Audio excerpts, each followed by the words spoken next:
పిల్లలకు ఏ విధంగా అయినా సరే పెళ్లి చేయాలి అన్న ఆతృతతో తల్లిదండ్రులు ఎవరైతే ఉన్నారో, బ్రోకర్లకు ఎవరైతే కాంటాక్ట్ అవుతున్నారో వీళ్ళందరికీ నేను చెప్పేది ఒకటే మాట.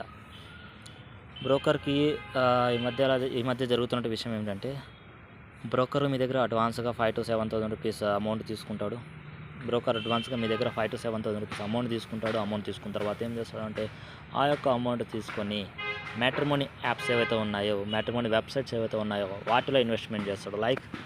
వాటిలో సబ్స్క్రిప్షన్ అనేది పర్చేజ్ చేసుకుంటాడు. పర్చేజ్ చేసుకొని వాటి ద్వారా అమ్మాయిల్ని సెర్చ్ చేస్తాడు. ఈవెన్ అమ్మాయి కానివ్వండి, అబ్బాయి కానివ్వండి, వాటి ద్వారా సెర్చ్ చేసుకుంటాడు. సెర్చ్ చేసుకొని అదే అమ్మాయిని, ఫర్ ఎగ్జాంపుల్ మీ సైడ్ నుంచి అబ్బాయి ఉన్నాడు అనుకోండి, మీకు అమ్మాయి కావాలి, అతను అమ్మాయిని తెచ్చి చూపిస్తాడు. ఇంకో మ్యాట్రిమోనీ వెబ్సైట్ నుంచి ఏం చేస్తాడు, అబ్బాయిని సెర్చ్ చేస్తాడు. అక్కడ కూడా సబ్స్క్రిప్షన్ వేసుకుంటాడు. ఒక్కసారి సబ్స్క్రిప్షన్ వేసుకుంటే మినిమం 10-30 మెంబర్స్, అది డిపెండ్స్ ఆన్ మ్యాట్రిమోనీ వెబ్సైట్స్ అండి. మనం ఈ విధంగా మరి అంత గ్యారంటీకి చెప్పలేము, బట్ కానీ అది డిపెండ్స్ ఆన్ మ్యాట్రిమోనీ వెబ్సైట్స్. ఎంతమందినా సరే సెర్చ్ చేసుకోవచ్చు వన్స్ మనం సబ్స్క్రిప్షన్ తీసుకున్న తర్వాత. ఆ విధంగా మ్యాట్రిమోనీ వెబ్సైట్స్ నుంచి మీకు పిల్లల్ని తీసుకుని వచ్చి పెడుతున్నారు. అదేదో మీరే చూసుకోవచ్చు. మీరు వాళ్ళకు డబ్బులు ఇచ్చి, వాళ్ళు మళ్ళీ మీడియేటర్గా ఉండి, వాళ్ళు వచ్చి అక్కడ పోయి మాట్లాడి, వాళ్ళు తీసుకొని వచ్చి మీకు అంటగట్టి ఇంత బాధపడేదానికంటే బదులు మీరే చూసుకోండి. లేదంటే మీ బంధువుల్లో తెలిసిన వాళ్ళు ఎవరైనా ఉంటే వాళ్ళ ద్వారా మాట్లాడుకొని పెళ్ళిళ్ళు చేసుకోండి.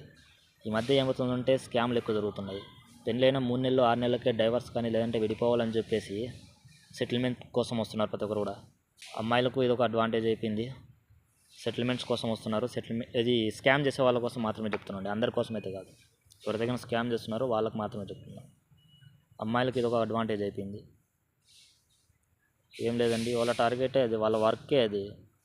ఒక్కోడు 10 పెళ్ళిళ్ళు చేసుకుంటారు, కావాల్సింటే 7 పెళ్ళిళ్ళు చేసుకుంటారు, 2 పెళ్ళిళ్ళు 3 పెళ్ళిళ్ళు. ఒక్కో పర్సన్ దగ్గర నుంచి 10 లక్షలు కానీ 5 లక్షలు, ఈవెన్ 5 లక్షలు తీసుకున్నా కూడా అసలు సంవత్సరం అంతా ఆరాంగా బతికేయచ్చు. ఆ 5 లక్షలు వాళ్ళకు ఇన్వెస్ట్మెంట్ అయిపోతుంది. ఒక సోర్స్ ఆఫ్ ఇన్కమ్గా క్రియేట్ చేసేసుకున్నారు ఈ మధ్య కాలంలో అమ్మాయిలు. ఇది చాలా తప్పు. సో పెద్దలకు కూడా నేను చెప్పేది ఏమిటంటే ఒకటే, మీరు దయచేసి బ్రోకర్లతో కాంటాక్ట్ అవ్వద్దండి.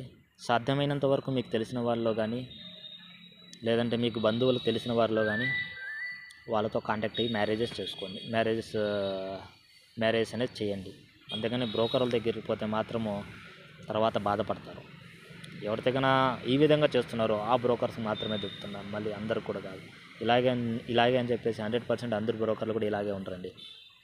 ఒక 100లో 10% మంది ఖచ్చితంగా వేరే విధంగా ఉంటారు. 90% మంది ఈ మధ్య టెక్నాలజీని యూజ్ చేసుకుంటున్నారు, టెక్నాలజీకి అనుగుణంగా నడుస్తున్నారు. సో మీరు కూడా కాస్త ఆలోచించాలి. పిల్లలకు పెళ్లి చేయాలని చెప్పేసి ఆత్రపడి బ్రోకర్లతో కాంటాక్ట్ అయిపోయి ఎవరిని పడితే